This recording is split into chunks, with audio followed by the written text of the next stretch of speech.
Where did the exodus from Egypt really occur? And where are the 42 stations of the exodus located?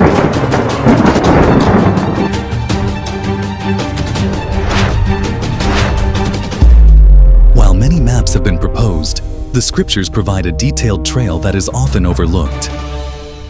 Hidden throughout Exodus, Numbers, and Deuteronomy are geographical clues, place names, travel distances, directions, and chronological markers that allow us to reconstruct the journey of the Israelites.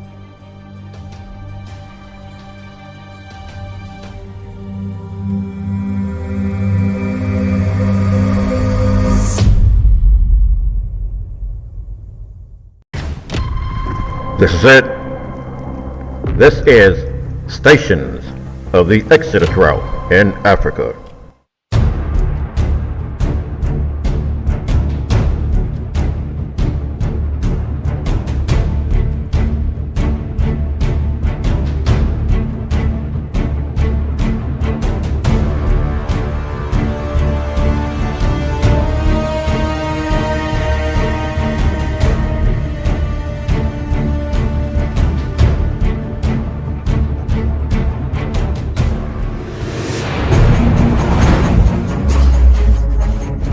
The Exodus route happened in Africa, in Botswana, South Africa, and Namibia. There are 42 stations that the Hebrews went to. It started in the Nile Delta. The Nile Delta, it is the location of Goshen.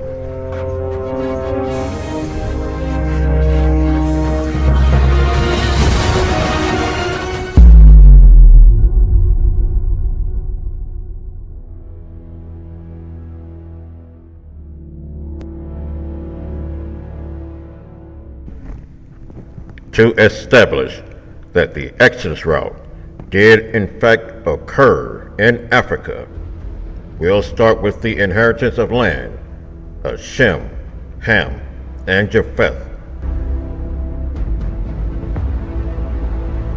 In Jubilees chapter 8, we find several landmarks in Shem, Ham, and Japheth's inheritance of land, and these landmarks, they will place each inheritance of land inside of Africa.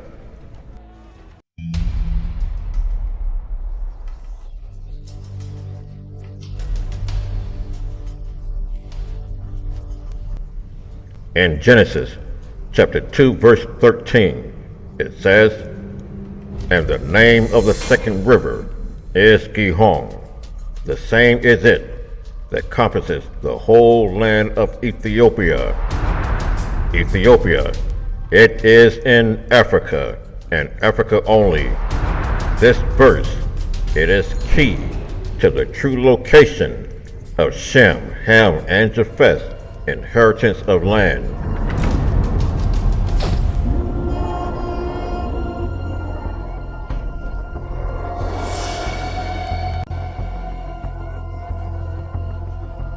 Shem's inheritance of land.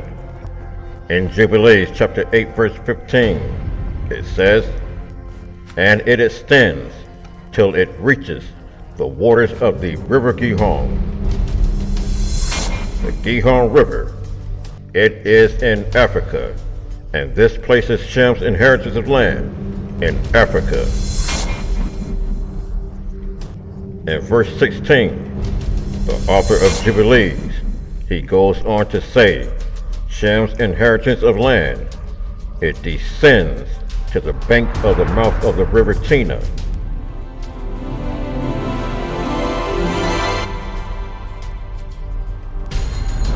This places the river Tina in Africa.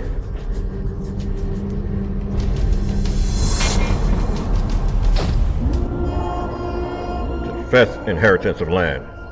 In Jubilees chapter 8 verse 28, it says, "And it extends to the region of the river Tina."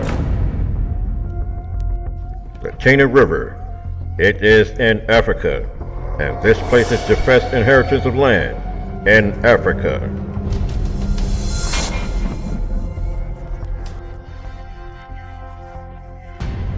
Ham's inheritance of land. In Jubilees, chapter 8, verse 23, it says, "It draws near the river Gihon."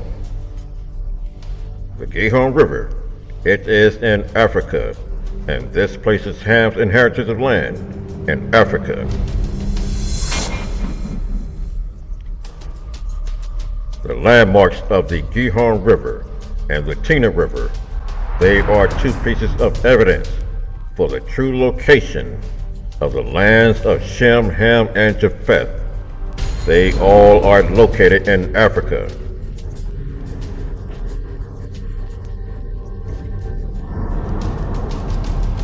This is Goshen, located in Botswana. This is the ancient Nile Delta. Goshen is located within this region here on the eastern part of the Nile Delta. Within this geographical area is the land of Goshen. This is how it looks. This Nile Delta, this is the historical, ancient, and real Nile Delta mentioned in scripture and history. It has been covered up with the place name Okavango Delta. The Nile Delta in the eastern part of Africa, that is fake. It is not real. It is a copy of the Okavango Delta, the one in Botswana.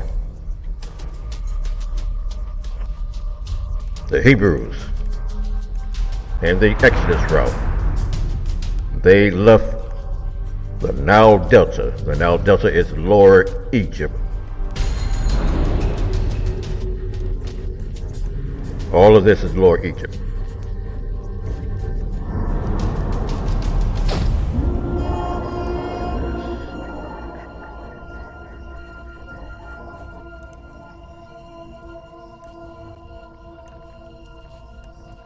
The Nile Delta, this is Lower Egypt.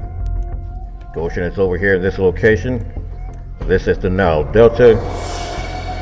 Lower Egypt consists of almost all of Botswana. All of this is Lower Egypt. Upper Egypt, that runs along the southern border of Angola.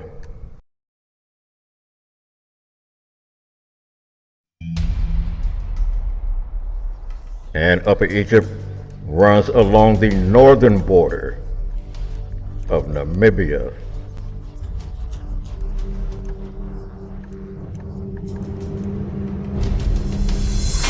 Upper Egypt is a long strip of land. All of this is Upper Egypt, going into Angola.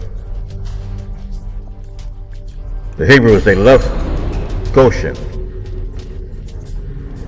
They left Ramses, which is the first station stop. First station of the Exodus, Ramses. They left Ramses, came into the wilderness, and they had Sukkot. Now, it is not sure whether the Hebrews had Sukkot in this area, or they entered in front of the Nile Delta and had Sukkot in this area. Nonetheless, they had Sukkot in the wilderness. Sukkot, that is the second station stop in the Exodus route. The Hebrews, they had Sukkot, and then they journeyed south.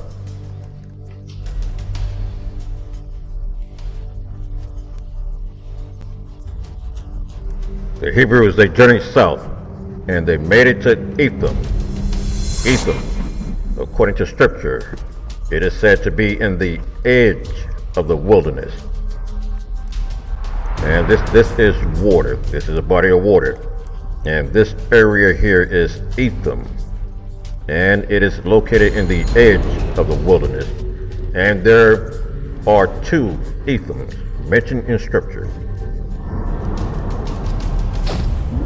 This is the first Etham in the edge of the wilderness. The second Etham is going to be the location going towards Marah, where scripture says that the Hebrews, They went on a 3-day journey in the wilderness of Etham. And the Most High told Moses to make the Hebrews turn around and go back to Pi-Hahiroth. And this is Pi-Hahiroth with Migdal, which is in the form of a watchtower. So this is Etham.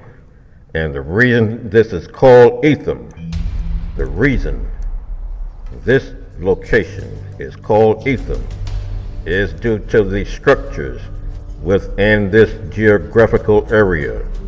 The Hebrew word Etham, it describes what is in this area.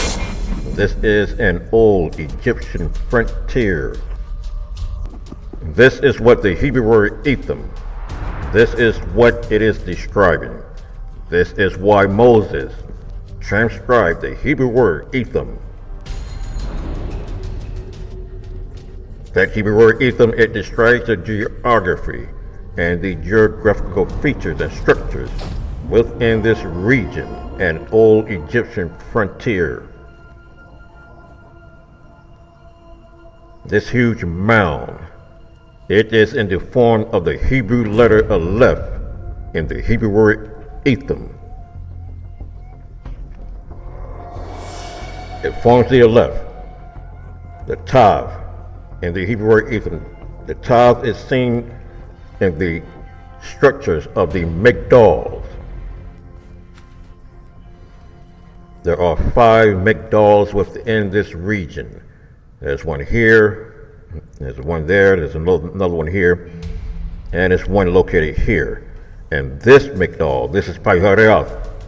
This one is in the form of a watchtower. These Migdals is 1, 2, 3, 4, and 5 Migdals. This one is in the form of a watchtower called Pi-Hahiroth. And these are flat top Migdals. All of these 5 Migdals, they form the shape and formation of the Hebrew letter Tav. This is the Tav.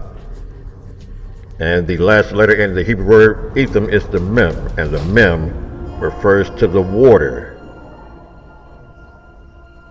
And this is why this area in the edge of the wilderness, it is called Etham. Again, the word Etham, it describes what is set in the edge of the wilderness, what is there. This word Etham is giving us a description of what lies in the edge of the wilderness, which is Pi-Hahiroth, Migdals, Balsaphon, and a huge mountain in the shape of the Hebrew letter Aleph. This is Etham here. This is the first Etham described and mentioned in Scripture. They left this location and they crossed this body of water. The Hebrews, they're going to cross 3 bodies of waters before they cross the Red Sea, the Yam Suf. This is the first body of water. So they left Etham in the edge of the wilderness and they journeyed east, going in the direction to Marah. And again, this is the first body of water that they cross. They're going to come upon another body of water, which is this body of water here. They cross this body of water and they continue journeying east. And they reach the 3rd body of water, which is the location of Marah. And Marah is going to include this body of water and this body of water. These 2 bodies of water, they form one body of water. This is the river that has been called Marah. It branches out in the formation of the Hebrew letter He, which is the last letter in the Hebrew word Marah. This Hebrew word consists of mem, resh, and hay. The hay represents the directional flow of this river and the formation of hay. The mem is the water. The resh added to the mem gives the meaning of headwater. And headwater is a phrase that describes the different minerals and sediment and dirt deposits that is found in a shallow bed of a river, which is this body of water. Dirt sediment and mud sediment all in this water, which made it bitter to drink. This is Marah, and Marah is located in a wilderness that is called Etham, the wilderness of Etham. So the Hebrews, according to scripture, they journeyed 3 days in the wilderness of Etham before reaching Marah. And the Most High told them to turn around and go right back to Pi-Hahiroth. They came right back to this Etham, the edge of the wilderness, and they made an encampment. Then they left this Etham.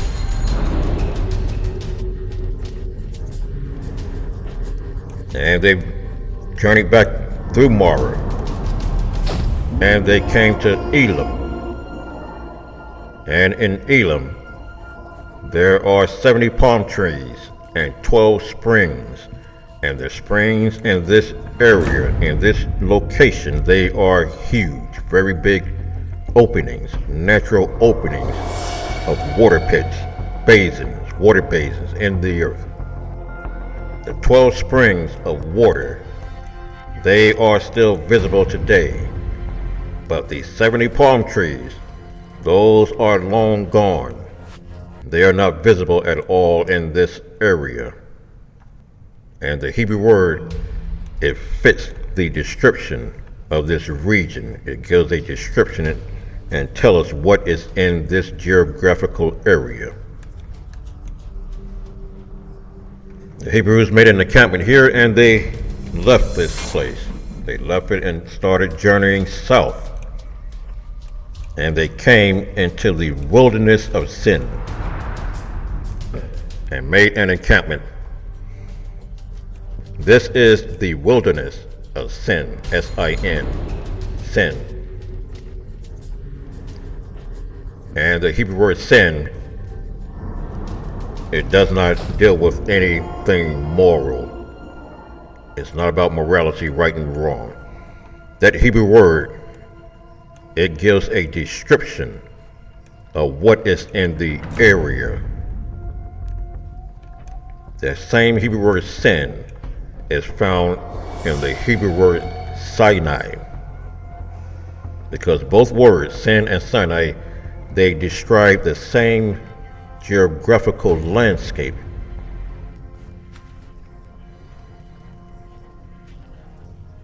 The Hebrew word sin, it starts off with the Hebrew letter Samak. Samak is a pictograph, gives a pictograph of a thorn bush. And at Mount Sinai, the burning bush that Moses was looking at, that was a thorn bush. So the wilderness of Sin, it is on the same geographical landlock of Mount Sinai, which is why both words start off with sin. So the Hebrews left this area and continued journeying south. And they came to this location of the Val River, which is the Yam Suf. This is the Val River, the Yam Suf. And the Hebrew word Yam is going to be the Yod and Mem. That Hebrew word, it means the sea. But the Hebrew letters, they assume the shape of this river. The Yod and the Mem are in the shape of this river where Moses and the Hebrews crossed. this part of the sea, it assumed the shape of the Hebrew letter Yod. And Yod is a pictograph of an arm with a hand at the end. And the Hebrew letter Mem, it assumes the shape of this part of the Yam Suf that really shapes like the Mem.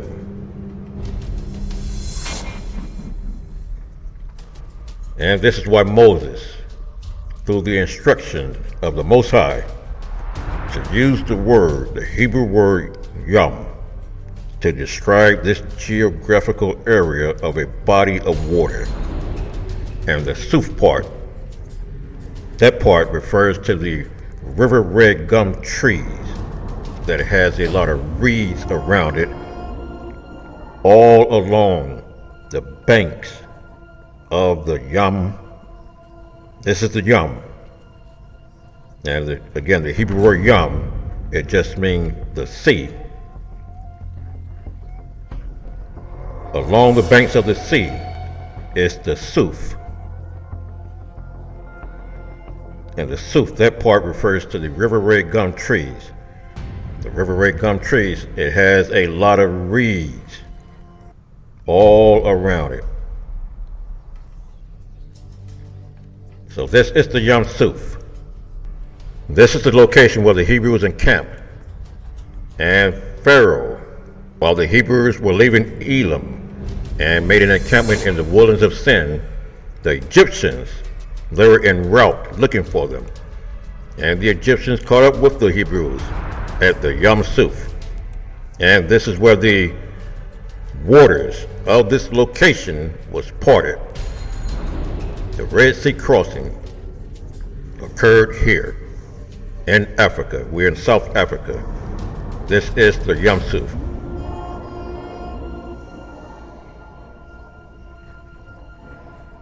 So the Hebrews, they went through the river, they crossed the river, and now they are journeying west.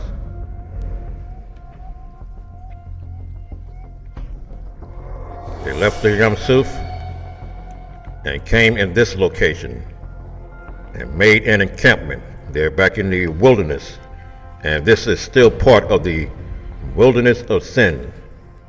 They made an encampment here. And they left that encampment. And they're going west. And they came to Dophkah.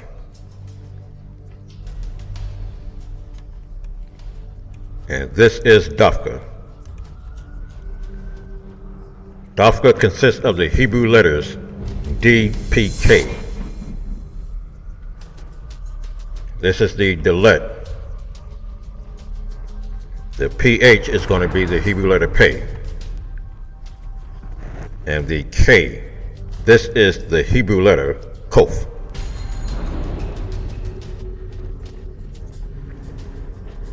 Each letter of the Hebrew word Dophkah, each of those Hebrew letters assume the shape of this mountain. This is a flat top mountain. And there are three mountains. There are three mountains in a line. This is the first one. This is the second mountain. And this is the third.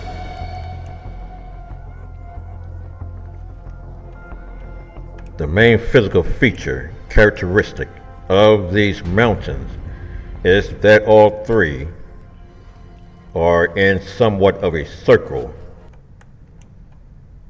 They assume the shape of a circle.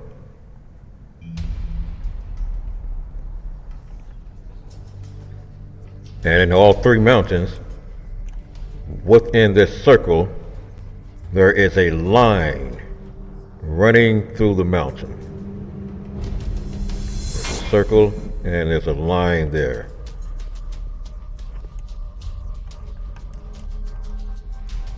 There's a circle and this is a line running through the mountain. And this mountain is more prominent. There's a circle and this line as if it's cutting a piece of the mountain off.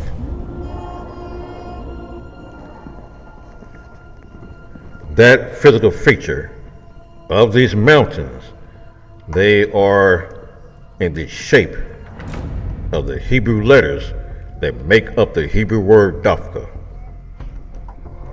Dophkah consists of the Dalet, Pei, Kof.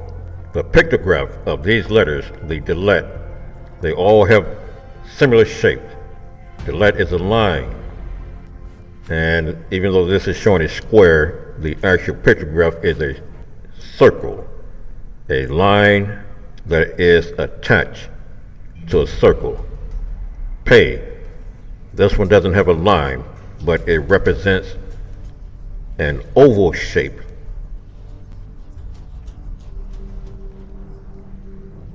The Kof, this has the circle and the line running through it and extending from that circle. Each letter represents and assumes the shape of this mountain, which is a circle with a line that runs through it. This circle with a line, this is the Dalet. This circle with the line, this is the Kof. And the circle without the line is Pei. And this is why these three mountains are called Dophkah. The Hebrew letters assume the shape of the mountains.